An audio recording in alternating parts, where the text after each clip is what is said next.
I messed up all the settings again, so I'm gonna wait for people to hop on. Cause oh, so yeah, this is just fun. I hope people hop on. If not, then I will like just talk to you guys so you can enjoy the replay. I have Joe with me, as you can see. He's in his pouch. I think he's happy. I haven't heard him make happy noises, but I would assume so. Anyway, today I thought we would talk about the accessories, kind of, that are going to be going with the Spanish gown. So it's kind of a lot, and I was hoping that they would all be finished, but they're not. So that's the thing. The accessories and the jewelry is kind of like one of those things that's like can make or break an outfit. It definitely like will make it look really historically accurate, or it'll make it look like, oh hun, you tried, at least in my opinion. So like if there were two things that I would say focus on when you're like building a historical outfit, is one, the silhouette, because if you get the silhouette right, everything else will fall into place. And then two is the accessories. And accessories are hard. It takes time to build them, and it takes time to like build a large collection of them, but I feel like they're important. So the accessories that I am super excited about are actually the pockets. So these pockets are big enough to fit my cell phone in comfortably. I can fit my hand in them comfortably. They're super nice. I have a pair of pockets, and I knew that I wanted pockets to match the dress as soon as I had to do like that alteration to the skirt, which gave me side seams, which I then put slits in so it could have buckets. Anyway, super excited. Oh, excuse me. So I also put slits in the overdress for pockets, but they're more in like the side back area than the true side. So I think finagling pockets with the overdress is going to be interesting. But yeah, like it should be good regardless. So, alright. But yeah, I have a set of pockets. I actually made two sets of pockets. So yeah, I have extras.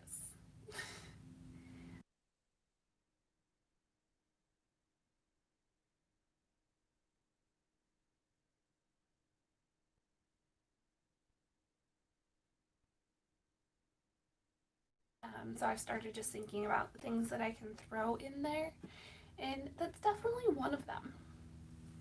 Okay, so the other thing, sleeves are technically classified as an accessory, even though I don't really classify them as an accessory. But, you know, these sleeves are kind of extra.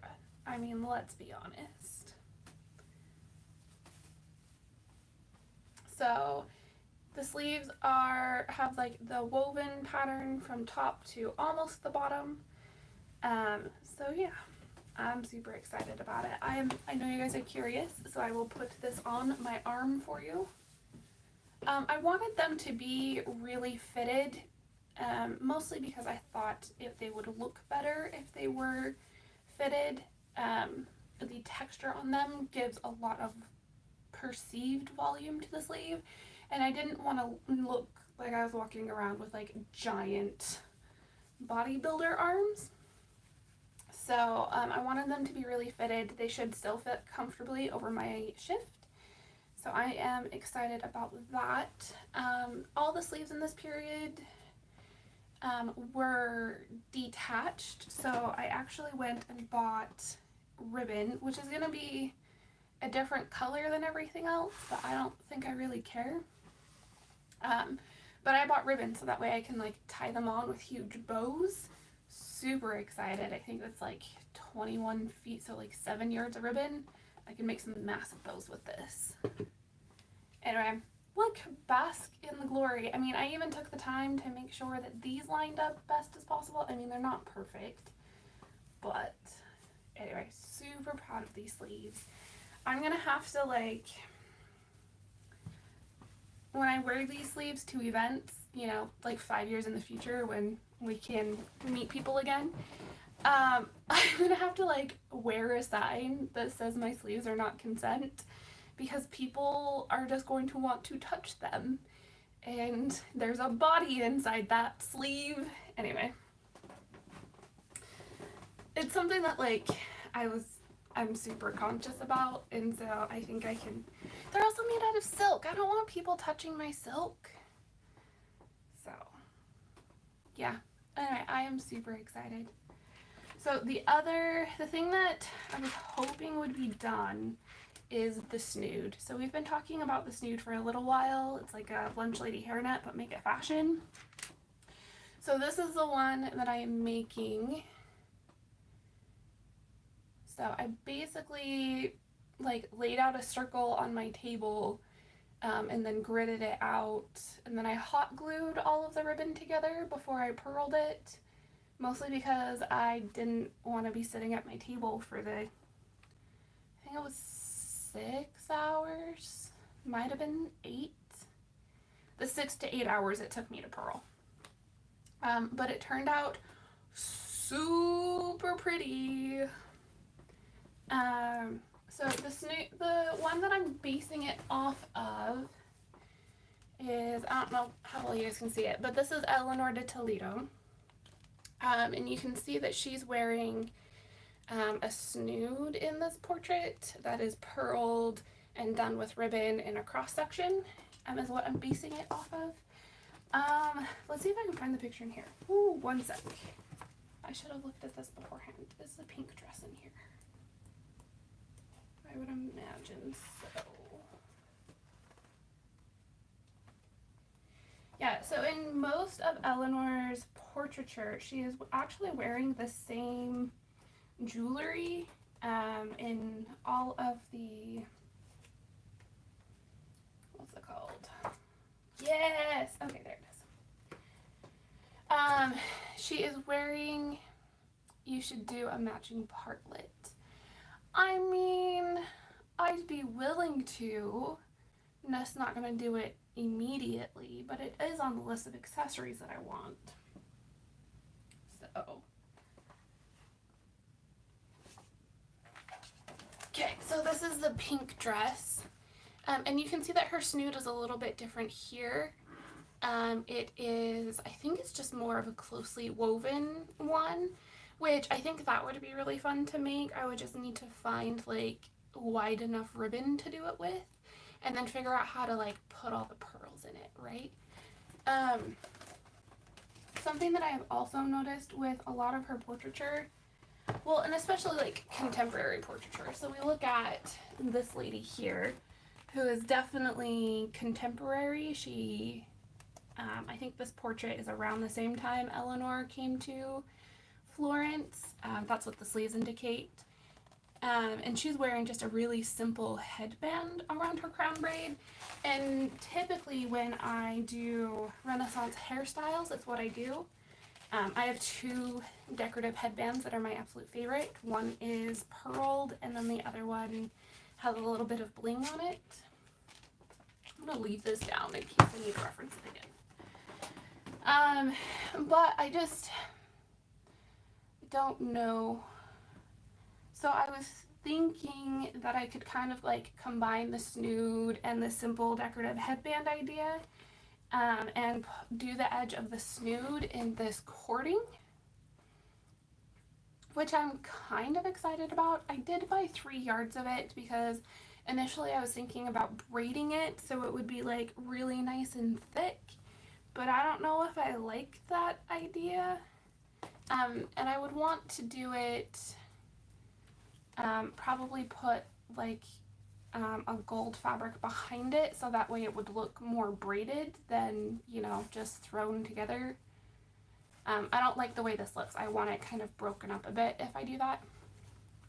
So I'm probably going to play with it a little bit, and figure out what I want to do, which I will well, I'm going to get this snood done today or tomorrow, because I want to film the reveal. I want to film a reveal for the Spanish gown and a get ready for me for the Spanish gown this weekend. So I need to get the snood done because I want the snood to be part of it because I think it's pretty and it's a good accessory. I mean, if not, then I will just braid my hair up and do the probably the jeweled headband because that one's my favorite, but I would much rather have the snood in these. Mostly because that's what she wore. Like, I have not found a portrait of Eleanor de Toledo without some sort of snood on her head. I don't know if that was like a personal preference thing. I don't know if that was like a Spanish style thing that she brought to Florence with her because she revolutionized the fashion in Florence. So yeah. Oh, I buried things. Here we go. So the other thing that I did for this dress was I made, ooh, there's an earring. I don't know where the other one is right now. Anyway, I don't know if I showed you guys this before, but I made jewelry to match the dress. Oh, that's not the direction it's supposed to be. Come on. Behave. Yeah. So I made some jewelry that like semi matches the dress, but is also like really neutral.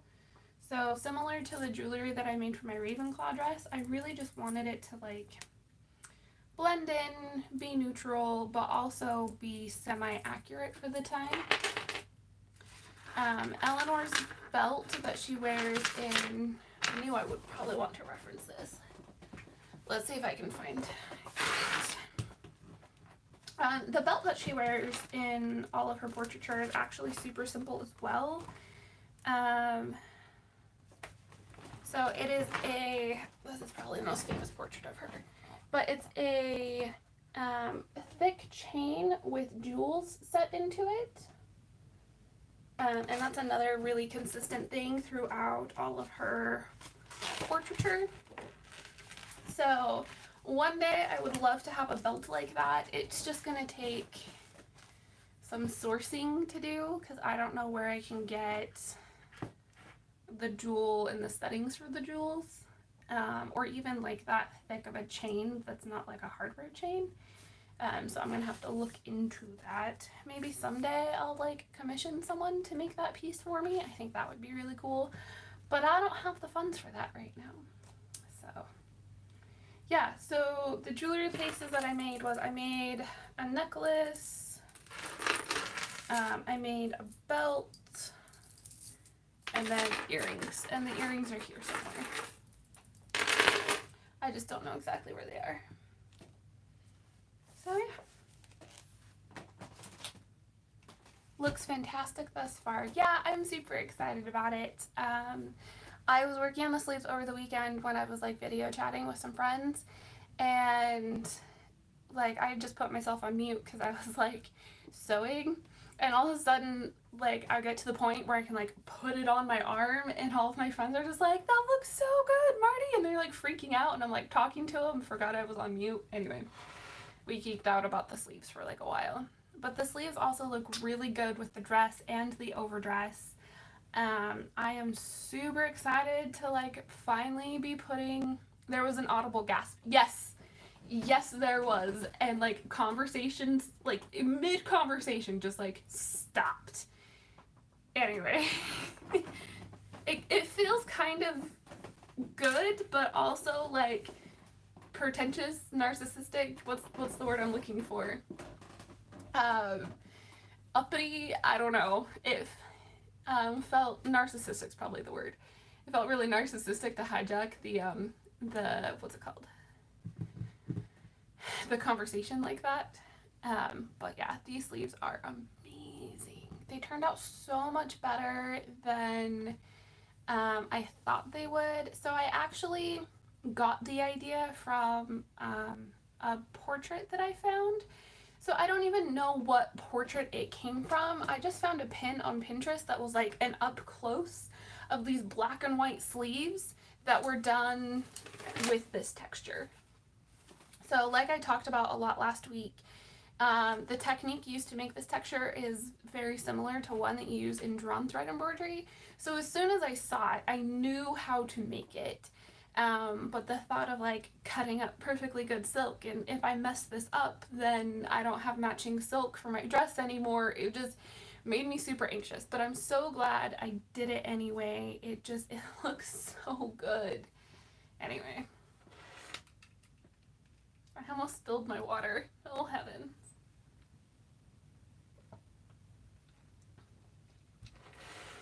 Yeah, so I am overly happy with how this is going. I don't know how I'm going to like style everything when I do it. I have my big strand of pearls that I always forget I have, but I bought specifically to go with the Renaissance because Eleanor wears a lot of pearls. So yeah, I don't know, I'll figure it out. So yeah, I think that's all the updates that I have for you. This was really quick. I could pull out the dress and we could dress up one of my forms if you guys are interested. I'm totally willing to do that. I just have got to go back into the closet to do that. If we do that, I'm not gonna fully dress up the form though, because the hoop skirt is slowly destroying my dress form. Well, it's not slowly, it has destroyed my dress form, and the triage is not helping. Okay. I just got like 3 comments that says do it, so yeah, twist my arm, guys. Well, there's the 4th. Okay, so we're gonna go dress up the dress form. Yeah, let me move things around.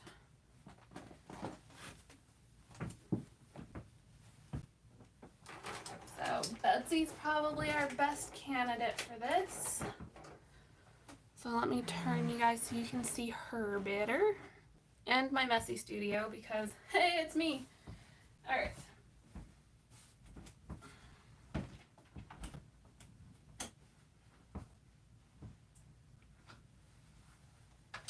Oh, I will talk you guys through everything as well, so that way you kind of understand the process of everything.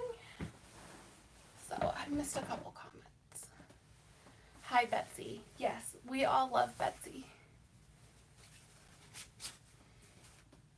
Mostly because Alice is in shame. You can see Alice right here. She's in shame right now. Alice needs to get replaced.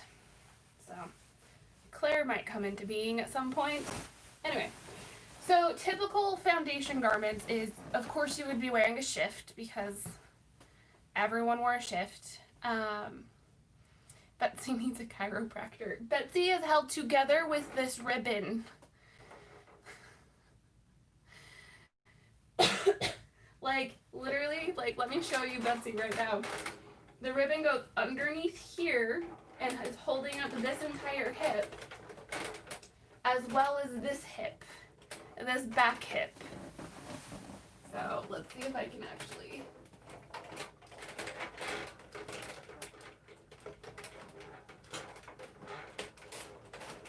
There we go.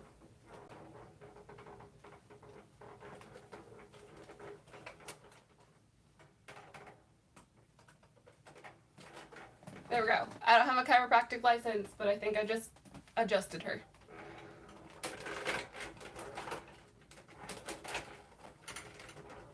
Does she look better now? Okay. Where was I going? Oh yeah, so you would be wearing a shift. And then over the shift, you would be wearing either a petticoat with a padded out hem or a farthingale. So I don't have a farthingale. I have a set of hoops. They are more cupcake shaped than like cylindrical. Cylindrical triangle shaped. My hoops are more like cupcake shape. Not intentional, but it's what happened and it's what I have. Eventually, I don't think I'm going to make like a true farthingale to go with this dress in the future. I think I'm just going to make a padded petticoat because then I can put that underneath my Ravenclaw dress as well, and it'll look good under both. So I think that's the direction I'm going to go in the future. So probably my next big Renaissance build is going to include that petticoat. But yeah.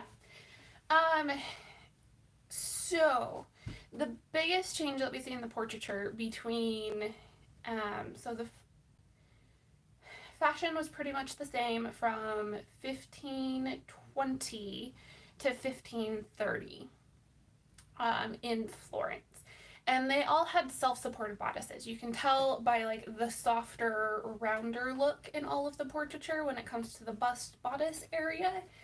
And then Eleanor de Toledo marries Cosimo in 1533, and all of the portraiture suddenly becomes like very cylindrical, and you get like those sharper like hourglass lines. And the only way to really make that shift is to introduce stays, which is kind of like a really cool thing to think about, and it's how she revolutionized fashion.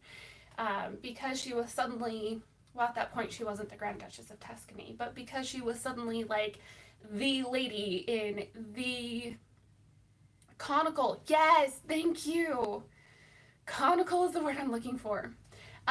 Anyway, because Eleanor was like the lady in the leading family, everyone kind of wanted to like model their fashion off of her. And so everything just became very conical. Yes! Thank you, Rebecca. You saved my brain. Anyway, so I've kind of been experimenting with that. Obviously, you can make a pair of either padded or boned stays. Do I have mine in here? I do. So I have a video out about this. I really love these. I love that they are front and back lacing. They are really great, but the thing is they also trap a lot of body heat, and I've talked about this before. I struggle with regulating my body heat, and if I get too hot, then I get really sick. So I was trying to think of ways where I could kind of minimize that, right? So when you look up the research of Eleanor de Toledo's burial gown, we know that all of the vegetable fiber has worn away based on the conservation reports. So the red velvet bodice that she's wearing underneath her gown could have been boned with reed. I don't remember if there was evidence of stitching or not, but it's commonly believed that they weren't stiffened at all. And then it was just like a layer for warmth, or a layer that they put on her to kind of like fill out her body, because the tuberculosis ate her soul and made her very thin and frail, which you can see that progress through her portraiture. Can you tell I've like studied this? Yes. So what was I saying? Oh yeah, so for personally, I needed to come up with a way that like wouldn't cause me to overheat. So enter the Crimson Pisa gown, and I had a friend send me a reference. It's all in Italian. I had to like Google translate it, so I will only ever paraphrase this source because I don't have an official translation. But there was a specific picture in there that they took of the dress prior to conservation. So the Crimson Pisa dress was found on a statue of the Madonna in Pisa, at the cathedrals that the Medici family would regularly frequent. And so because of the sumptuary laws and the nature of the garment, they believe that it was either worn by Eleanor de Toledo or one of her ladies. When they go to visit the Pope in 1560 something, Eleanor is described as arriving in a black velvet dress with 13 ladies in crimson velvet. So very realistically, the dress could have belonged to one of her ladies. But yeah. Although we could get into like the really nitty-gritty details, and the fact that the burial gown and the Crimson Pisa gown show signs of similar alterations. that are very specific to a certain body type. I